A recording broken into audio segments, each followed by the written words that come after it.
오늘의 말씀은 갈라디아서 3장 1절에서 7절입니다. 어리석도다 갈라디아 사람들아, 예수 그리스도께서 십자가에 못 박히신 것이 너희 눈앞에 밝히 보이거늘 누가 너희를 꾀더냐.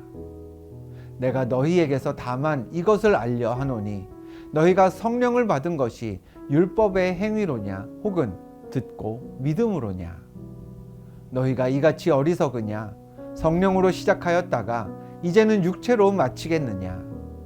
너희가 이같이 많은 괴로움을 헛되이 받았느냐. 과연 헛되냐. 너희에게 성령을 주시고 너희 가운데서 능력을 행하시는 이의 일이 율법의 행위에서냐 혹은 듣고 믿음에서냐. 아브라함이 하나님을 믿음에 그것을 그에게 의로 정하셨다 함과 같으니라. 그런즉 믿음으로 말미암은 자들은 아브라함의 자손인 줄 알지어다. 미국 플로리다에 위치한 마이애미시의 팔메토 고등학교를 수석으로 졸업한 학생이 있었습니다. 물리학을 전공하려고 미국 동부의 명문 프린스턴 대학교에 입학했던 이 학생은 양자역학을 배우면서 자신의 한계에 부딪히게 됩니다. 당시 수업에 30명 정도가 있었는데 자신은 12시간이나 걸려서 간신히 이해하고 풀었던 문제를 다른 3, 4명의 학우들이 아무 거리낌 없이 풀면서 이해하는 모습을 보고 청년은 물리학자의 꿈을 포기했습니다. 이후에 청년은 회사를 하나 세웁니다. 그 회사는 현재 세계 최대 전자상거래 기업인 아마존입니다. 학자가 되기를 포기하고 사업에 뛰어들었던 학생은 현재 아마존의 CEO 제프 베이조스입니다. 새학년이 되면 한 학교에만 해도 많은 학생들이 입학합니다. 그러나 시간이 지나서 되돌아보면 같은 장소에서 같은 시간에 같은 공부를 했어도 그 학생들의 진로는 제각각입니다. 이처럼 시작은 같았으나 결과는 다른 경우, 우리 일상에서 늘 일어나는 일입니다.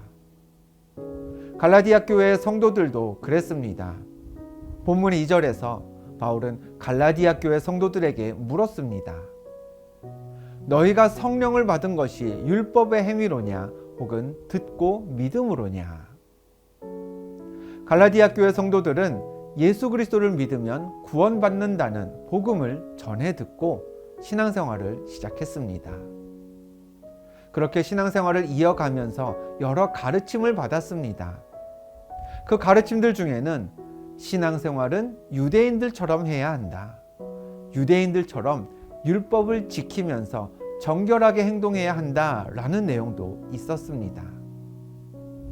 물론 믿음 안에서 하나님의 자녀답게 정해진 규칙을 따르는 것, 또 하나님 말씀에 맞추어서 자신의 행동을 규제하는 것을 나쁘다고만 볼 수는 없습니다. 문제는 율법이라는 확실한 신앙의 기준이 세워질 때 우리는 그 율법대로 행동하지 않는 사람들을 함부로 판단하게 되는 위험이 커진다는 점입니다. 예수 믿는 사람이라면 이런 상황에서 이렇게 행동해야 하는데 당신들은 왜 그렇게 하지 않느냐? 라는 사람들이 생기는 거죠. 그런 목소리들이 교회에서 많아지게 되면 율법 때문에 성도들의 공동체에 분열이 일어납니다.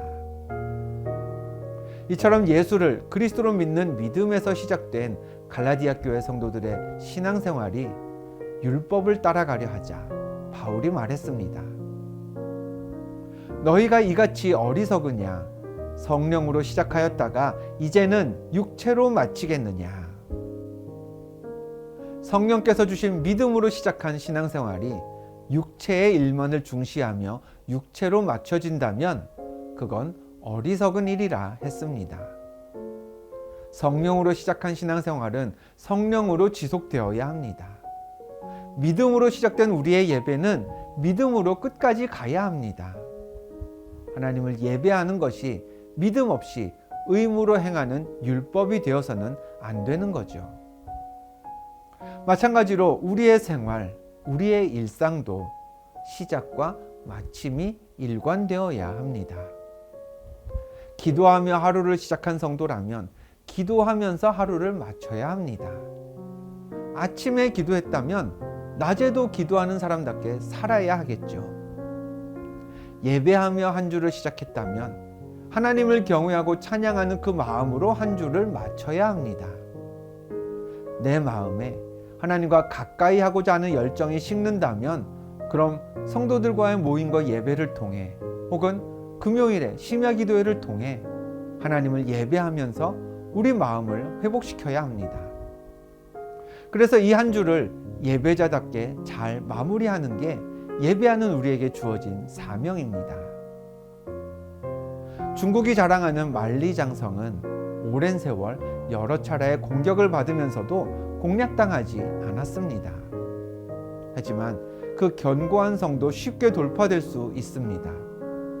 성 중간중간에 있는 문들을 지키는 문지기가 적군과 결탁해서 문을 열어줘 버리면 아무리 견고한 성이 만리에 걸쳐 세워져 있어도 무용지물이겠죠. 우리가 하루의 첫 시간을 하나님께 기도한다 해도 그 기도 역시 쉽게 헛된 것이 될 수 있습니다. 작은 죄가 내 안에 들어오면 견고한 기도의 성도, 육체의 일이 통과하는 것을 막을 수 없습니다. 우리는 지금 하나님과 만나면서 오늘을 시작하고 있습니다. 본격적인 일상을 앞두고 하나님과의 관계를 조율하기 위해 이 시간, 이 영상을 보시는 분들이 많이 계실 겁니다. 이렇게 멋지게 시작하는 우리들의 오늘 하루가 육체의 일로 맞춰지지 않도록, 죄로 인한 후회로 마치지 않도록, 하나님과 세상 앞에서 부끄럽지 않도록 기도했다고 안심해서는 안 됩니다. 믿음의 긴장을 늦추지 말아야 합니다. 그 긴장을 늦추지 않기 위해 우리가 잘 아는 데살로니가 전서의 말씀으로 권면드립니다. 항상 기뻐하시기 바랍니다. 쉬지 말고 기도하셔야 합니다. 범사에 감사하고 성령의 역사를 소멸하지 말며 악은 어떤 모양이라도 버리는 담대함을 가지셔야 합니다. 본문 7절에서도 바울이 말했습니다. 그런즉 믿음으로 말미암은 자들은 아브라함의 자손인 줄 알지어다. 믿음으로 시작해서 믿음 안에서 이 하루를 마친다면, 믿음 안에서 기도하며 세상에서 하루를 살다가 끝까지 그 믿음 가지고 오늘을 마칠 수 있다면 우리가 다 아브라함의 자손이라 했습니다. 아브라함이 누렸던 복이 다 우리에게 허락될 것이고 축복의 통로로 쓰임받았던 아브라함의 삶이 우리의 사명이 된다는 의미입니다. 오늘 하루도 또 이번 한 주도 성령으로 시작해서 육체로 마치는 삶이 아니라 성령으로, 믿음 안에서 시작해서 성령으로 끝맺는 삶을 사시기 바랍니다. 그런 결단으로 오늘은 이렇게 기도합니다. 하나님, 이 아침에 가진 하나님 은혜를 향한 열망을 오늘 하루 일상에서 잃어버리지 않게 하옵소서. 기도하며 깨달은 감사의 조건을 어디에서 누구를 만나도 잃어버리지 않게 하옵소서. 이 하루도 성령으로 시작해서 성령으로 문을 닫는 복된 삶의 주인공 되시기를 축원합니다. 기도하겠습니다. 하나님, 시작할 때만 의욕이 앞섰다가 아쉬움으로 마무리 짓는 일이 많은 우리들입니다. 그러나 믿음 안에서 성령으로 시작하는 이 하루, 앞으로 우리의 인생까지도 성령으로 마치도록, 기도하며 시작했으니 믿음 안에서 마치도록 연약한 우리를 이끌어 주옵소서. 예수님의 이름으로 기도합니다. 아멘.